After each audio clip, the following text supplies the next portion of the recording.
Assalamualaikum and good morning to everyone. So first, before we start the podcast, I would like for everybody to first introduce themselves. We can start with. Hello and good morning. My name is Ruby. My name is Ilya. My name is Farah. And my name is Edri. So today, the topic of today's podcast will be "You Are Not Your Place." So anyone who wants to start first? Let me start first.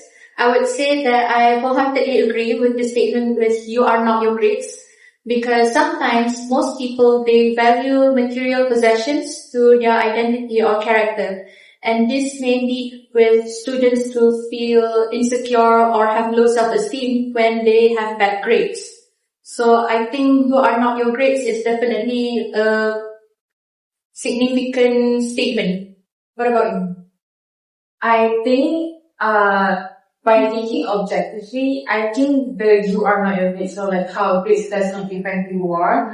I think it's more to like psychological factor. For example, I believe grade doesn't define me, but I can't help but think grades does define me. So whenever I get low scores on my test or my GPA fell down a bit, only a bit, I'll think that's like the end of the world for me because I feel like, I didn't do good enough and I'm not excellent enough. That's why my grades said that. Although it just fell to like 1 point. I think like the grade system itself is not harmful, but the way our parents, society and teachers make it too much to their own expectations, we didn't have time to ask what do we actually want. Yes. I would like to emphasize one more point. Since that some people use grade as a part of life, which is not true because most people have different strengths. Some people shine in through their passion, through how their passion is sports, creativity, and arts, or any practical or physical skills in general. But it still does not define them because of their grade. Because grade shouldn't be the reason they should overlook their measurement. Yeah, I think that's actually a good point you got, yes, because I think grades are just numbers on paper, and they don't really define who you are in person. And for example, someone might not score well in the exams, okay, but they could be super creative in other fields and maybe be good at sports and maybe good in leadership skills. So I also think that when it comes to this kind of arts, I think it's also part because of low self-confidence. For example, when we get low scores on tests, we tend to think that, I might have answered this question wrongly. Or maybe you answered the question correctly, but they changed their answers last minute. That's why they got it wrong. Sounds like personal experience. Yes. So I think it comes from the fact that because they put too much thought on that mistake, they think that, oh no, I'm a failure. Yeah. So they started to think that, that grade is quiet, I'm a failure, I made those mistakes, even though I shouldn't. So that's it.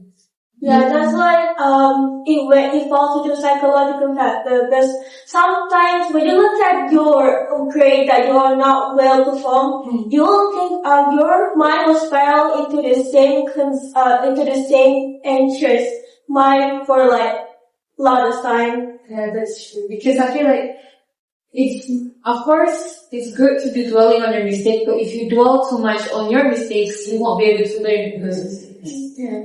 And you won't improve because you just revolve your concern towards the grade that you did not perform very well. Yes. But the thing is, we can still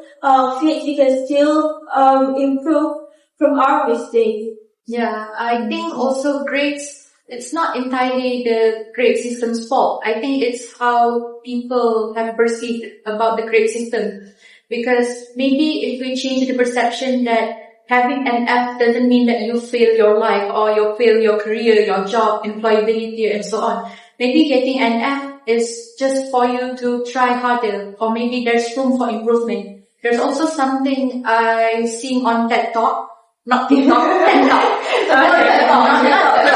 TED Talk. Okay, it's educational. It's called The Growth Mindset by Carol Dweck, if I'm not mistaken. It's about how this teacher, instead of giving grades, she gave them grades instead of F for failure. She gives them steps to grow instead. Like you have your own choice to actually repair the mistakes and do better. And surprisingly, the grades went up instead of the fear that is fear-mongering by other teachers about grades.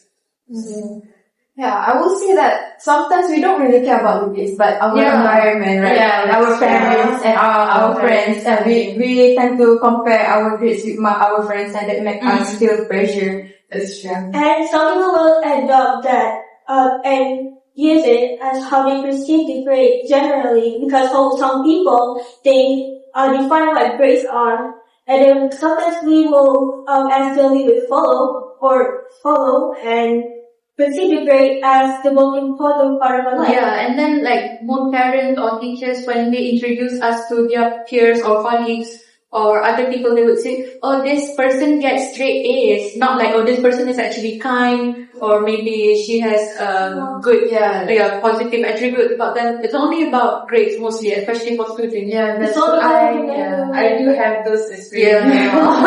Like Every family gathering, there's always Family it's gathering. never how about much did you get? And it's all because of, how much you get, how much GPA did you get this semester? oh my And they God. don't ask about how are you today, they ask about are you okay today? That's true. It's like an auntie comes to your house and asks, oh, when are you gonna get married? When like, can you ask like my well-being?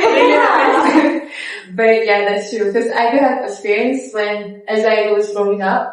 Although most of my family members, like my brothers, my sister, always told me to take those kind of things as a motivation, it doesn't feel like motivation. It feels like motivation. It feels pressure. Yeah, it feels more of like a pressure kind of thing. Yeah. Because it feels like you're putting this expectation that you want me to be exactly like them, since you're comparing me to them and you're asking me why am I not good. And it's like, okay, if I don't get straight A's, then who am I?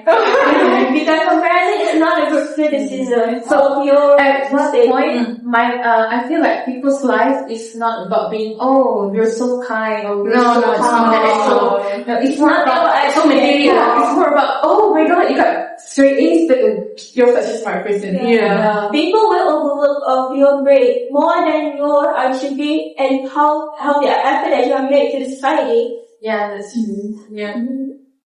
So I feel like most of the time, this kind of thoughts comes from also from our environment. Because of this environment, it becomes a psychology factor in our life. Because we just follow what our surroundings is. Yeah, I heard like in education in Finland, they don't exactly emphasize too much on grades, but they emphasize more on the well-being of the students and how the students are learning instead. It's more about understanding rather than memorizing. Yeah, because even if you see in our education system, we're learning more in order for us to get good grades. Not because we actually understand or we like the subject. That's why I feel like sometimes I don't deserve the grades that I get for my GPA, because I feel like I'm not exactly learning. Yeah, it's just like a requirement. Yeah, like a requirement. I'm just learning because I need those grades to continue. Because this is why balance is crucial when it comes to our growth, you know? It doesn't mean that we should be more focusing on how to fix our grade. We have to also look at ourselves too. Whether are we okay? Whether is there something that I could fix? But first, you have to ask yourself, how do you feel about your grade that you are not very satisfied with? Like, is it because yourself, or is it because people's expectations of you? Yeah, you have to overlook first on how does it happen. I also think people should think about, when you're learning, what exactly are you learning for? Are you learning for those grades, or are you learning because you love learning? Or because your parents ask you to? Yeah. I mean, of course, all parents will ask their children to learn, but for me, actually, although learning can be stressful, I find learning fun. But because of the If it's whole not thing the about grades, because of all the grades, all the pressure, it becomes very... This reminds me of something. Okay, I'm not really staying in the same topic, but have you ever heard about someone got into the procedure because the parent pressured them to? Yeah. I feel like you have the experience about it. Would you like to talk about it? Nah. Okay, it's too much pressure. I do that. What do you think about the grades and all?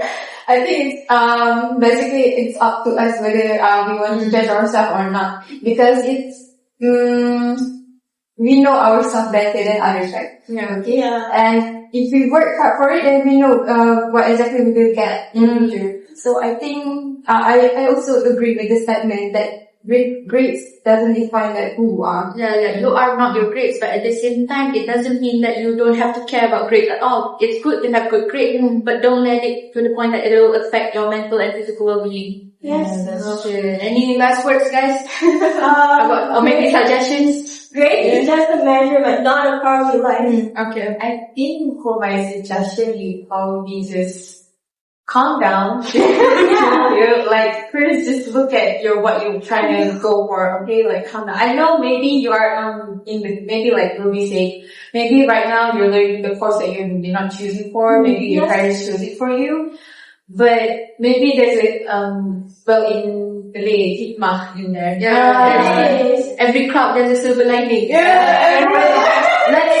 Let's say that you really cannot go on with that subject, then communicate with your parents. If your parents still doesn't understand you, you need to step up first. Step up first. But communication is the key. Okay. Because how are you going to understand someone if you do not communicate first? How do you want to understand someone if you don't ask if they like or not? How do they feel about it? How do they think about it? Okay. And for my opinion, personally, I feel like it depends on the people we are often facing with, and also our environment. If our parents, our teachers, and maybe counselors would advocate more in terms of campaigns or anything that says grades are not a part of your worth, or grades does not define your worth, then maybe it would be a good initiative to have. Yeah, I agree with that too. Because like at this point, just learn because you want to learn. Don't care about what other people are thinking. You know what? Who cares about them? Think about yourself. Yeah. Think about what you actually want to do. Yeah. Learn something that you love. Learn something that you love. Yeah. Go for what other people. That's true. Because in the end, you're the one who makes the choice, not others. In the end, it's your own journey. In the end, it's your grades. Not your parents, not your teachers. Yeah. But only yourself. Yeah, just be yourself. Just be yourself. Also, if you're not good academically, but maybe you're good at others. And if you're not good, don't give up. That doesn't mean that you are not good at all. You can still try, okay? Because the world has too much opportunity and you can choose whatever you want. Yeah. Okay? That's all from us. That's all from your seniors. Bye. Goodbye. Goodbye. Bye everyone. Thank you for coming.